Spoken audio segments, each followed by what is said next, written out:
Hi everyone, നമസ്കാരം. എല്ലാവർക്കും പുതിയൊരു വീഡിയോയിലേക്ക് സ്വാഗതം. ഗൈസ്, ഈ ഒരു വണ്ടി എന്ന് പറഞ്ഞു കഴിഞ്ഞാൽ 1,00,000 മേജർ സർവീസിന് വന്ന വണ്ടിയാണ് കേട്ടോ.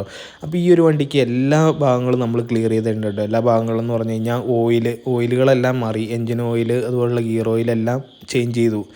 ഗിയർ ഓയിൽ 1,00,000 കിലോമീറ്റർ ആയപ്പോൾ ആദ്യമായിട്ടാണ് ഗിയർ ഓയിൽ മാറിയത്. അപ്പോൾ ഗിയർ ഓയിലും ചേഞ്ച് ചെയ്തു, അതുപോലെ തന്നെ എൻജിൻ ഓയിലും ചേഞ്ച് ചെയ്തു. പിന്നെ ബ്രേക്ക് ഫ്ലൂയിഡ് കംപ്ലീറ്റ് ആയിട്ട് ഊറ്റി കളഞ്ഞിട്ട് പുത്തൻ ബ്രേക്ക് ഫ്ലൂയിഡ് ചേഞ്ച് ചെയ്തു. അപ്പോൾ ബ്രേക്ക് ഫ്ലൂയിഡ് മാറി, എൻജിൻ ഓയിൽ ഗിയർ ഓയിൽ മാറി. അതുപോലെ തന്നെ ചെറിയ മൈന്യൂട്ടായിട്ടുള്ള ലീക്കുള്ള ഭാഗങ്ങളെല്ലാം നമ്മൾ ക്ലിയർ ചെയ്തിട്ടുണ്ട് കേട്ടോ. പിന്നെ EGR അഴിച്ച് ക്ലീൻ ചെയ്തു. അതുപോലെ തന്നെ നമ്മുടെ ടൈമിംഗ് ചെയിൻ മാറി, എല്ലാ ഭാഗങ്ങളും കറക്റ്റ് ചെയ്തു. ടൈമിംഗ് ചെയിൻ മാറിയപ്പോൾ ടൈമിംഗ് ചെയിൻ്റെ കവറിൻ്റെ അവിടെയൊക്കെ ചെറിയ ഓയിൽ ലീക്ക് കാര്യങ്ങളൊക്കെ ഉണ്ടായിരുന്നു. അപ്പോൾ ടൈമിംഗ് ചെയിൻ മാറി കഴിഞ്ഞപ്പോൾ ആ ഒരു ഓയിൽ ലീക്ക് കാര്യങ്ങളൊക്കെ നമുക്ക് ക്ലിയർ ചെയ്യാൻ സാധിച്ചു. പിന്നെ ഫ്രണ്ടിൽ ചെറുതായിട്ട് ഇത് ഫ്രണ്ട് അഴിച്ചാണല്ലോ. ഫ്രണ്ട് എന്ന് പറഞ്ഞു കഴിഞ്ഞാൽ നമ്മുടെ റേഡിയേറ്ററിൻ്റെ ഭാഗത്ത് തന്നെ ഇൻ്റർകൂളറിൻ്റെ അവിടെ ചെറിയൊരു ഓയിൽ ലീക്ക് ഇത് കണ്ടില്ലേ. ഇവിടെ പൈപ്പിൻ്റെ അവിടെ ചെറുതായിട്ട് ഓയിൽ ഇങ്ങനെ ലീക്കായി വരുന്നുണ്ട്. അപ്പോൾ നമ്മൾ ഈ 1,00,000 മേജർ സർവീസ് ആയതുകൊണ്ട് ആ ഒരു ഓയിൽ ലീക്ക് തീർക്കാനായിട്ട് നമ്മൾ ഫ്രണ്ട് അഴിച്ചതാണ് കേട്ടോ. അപ്പോൾ അതുപോലുള്ള എല്ലാ തരത്തിലുള്ള ഓയിൽ ലീക്കുകളും ഫുള്ളായിട്ട് മൊത്തമായിട്ടും അടിപൊളിയായിട്ട് നമ്മൾ ചെയ്തെടുത്തേണ്ട കേട്ടോ. പിന്നെ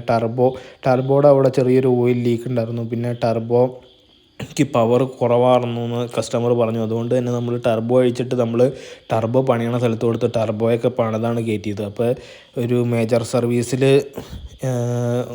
ചെയ്യേണ്ട എല്ലാ തരത്തിലുള്ള കാര്യങ്ങളും നമ്മൾ ഈ ഒരു വണ്ടിയിൽ ചെയ്തിട്ടുണ്ട്. പിന്നെ സസ്പെൻഷൻ ഭാഗങ്ങളൊക്കെ ഫുള്ള് ക്ലിയർ ചെക്ക് ചെയ്തു, പോയ ഭാഗങ്ങളൊക്കെ മാറി. അതുപോലെ തന്നെ ബ്രേക്ക് പാഡ്, ബാക്കിൽ റിയർ ബ്രേക്ക് ലൈനർ കാര്യങ്ങളെല്ലാം ഫുള്ള് കംപ്ലീറ്റ് ആയിട്ട് ചെക്ക് ചെയ്തിട്ടാണ് ഈ ഒരു വണ്ടി നമ്മൾ ഫിനിഷ്